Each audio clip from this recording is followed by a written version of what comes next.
नमस्कार दोस्तों। हिंदू धर्म में निर्जला एकादशी व्रत को बहुत ही महत्वपूर्ण माना जाता है। बता दें कि सभी 24 एकादशी व्रतों में निर्जला एकादशी व्रत को सर्वश्रेष्ठ माना जाता है। धार्मिक मान्यताओं के अनुसार जो व्यक्ति निर्जला एकादशी व्रत रखता है उसे सभी 24 एकादशी व्रतों का फल प्राप्त होता है। शास्त्रों के अनुसार इस विशेष दिन पर भगवान विष्णु और माता लक्ष्मी की उपासना करने से और निर्जला उपवास रखने से विशेष लाभ मिलता है और जीवन में आ रही सभी समस्याएं दूर हो जाती हैं। तो आइए जानते हैं कि किस दिन निर्जला एकादशी का व्रत रखा जाएगा तथा इसका शुभ मुहूर्त क्या होगा व इस दिन किस प्रकार पूजन करना चाहिए।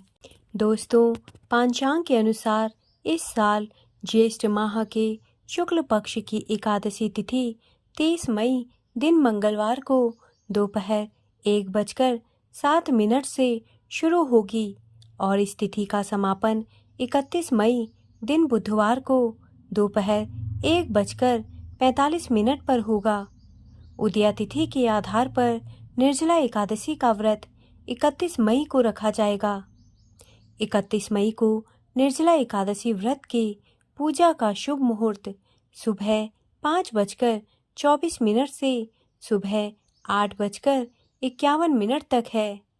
इसके बाद दूसरा शुभ मुहूर्त सुबह 10:35 से दोपहर 12:19 तक है।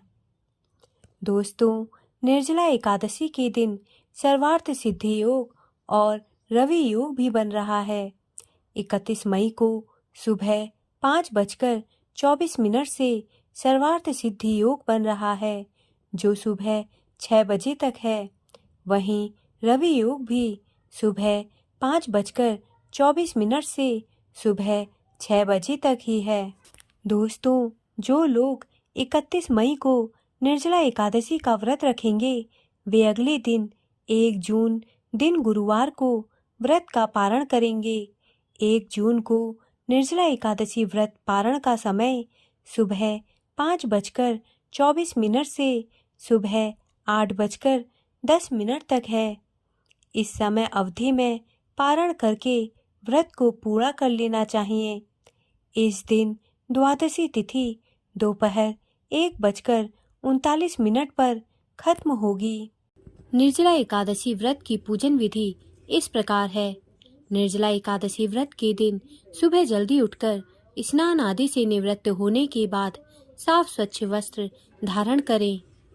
इसके बाद भगवान विष्णु का ध्यान करते हुए निर्जला एकादशी के व्रत का संकल्प लें।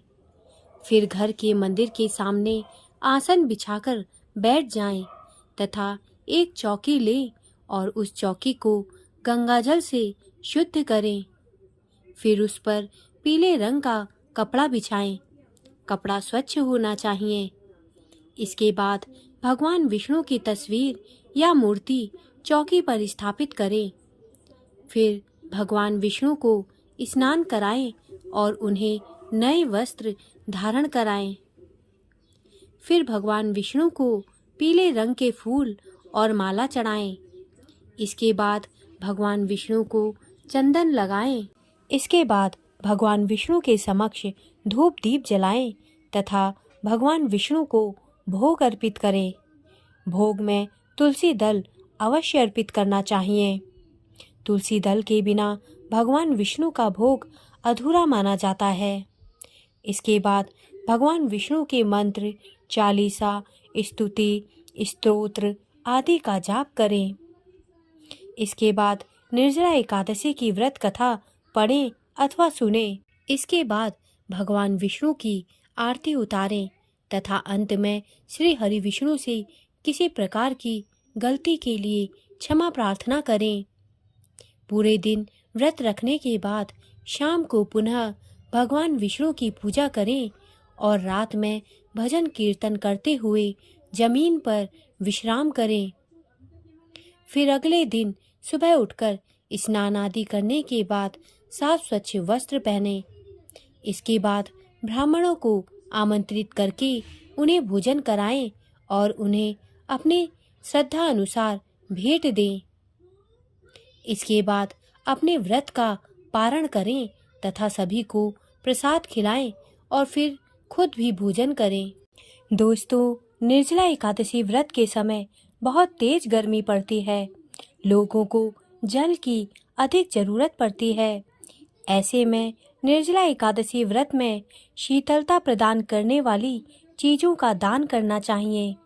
कहा जाता है कि इन चीजों को दान देने से सभी मनोकामना पूर्ण होती है। निर्जला एकादशी व्रत के दिन जूतों का दान करना भी उत्तम माना जाता है।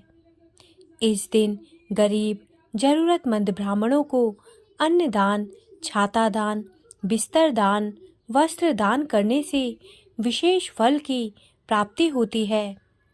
निर्जला एकादशी व्रत के दिन चने और गुड़ का भी दान किया जाता है। इसका दान बहुत ही शुभ फलदायी होता है। निर्जला एकादशी व्रत में तुलसी के पेड़ के पास घी का दीपक जलाने से घर में धन, यश और वैभव बना रहता है तथा नौकरी और व्यवसाय में भी प्रगति होती है। दोस्तों, धार्मिक मान्यताओं के अनुसार निर्जला एकादशी व्रत करने से व्यक्ति को सभी एकादशी व्रतों का पुण्य फल प्राप्त होता है। यह व्रत काफी कठिन होता है क्योंकि इसमें पानी तक ग्रहण नहीं करते हैं। विष्णु पूजा करने से मोक्ष मिलता है। इस वजह से ही भीमसेन ने निर्जला एकादशी का व्रत रखा था। सभी पांडवों ने भी निर्जला एकादशी का व्रत रखा था, जिसकी वजह से इसे पांडव एकादशी भी कहते हैं। दोस्तों, मेरे द्वारा दी गई जानकारी यदि आपको अच्छी लगी हो तो कृपया मेरे चैनल को सब्सक्राइब करें तथा मेरे वीडियोस को लाइक करें। धन्यवाद।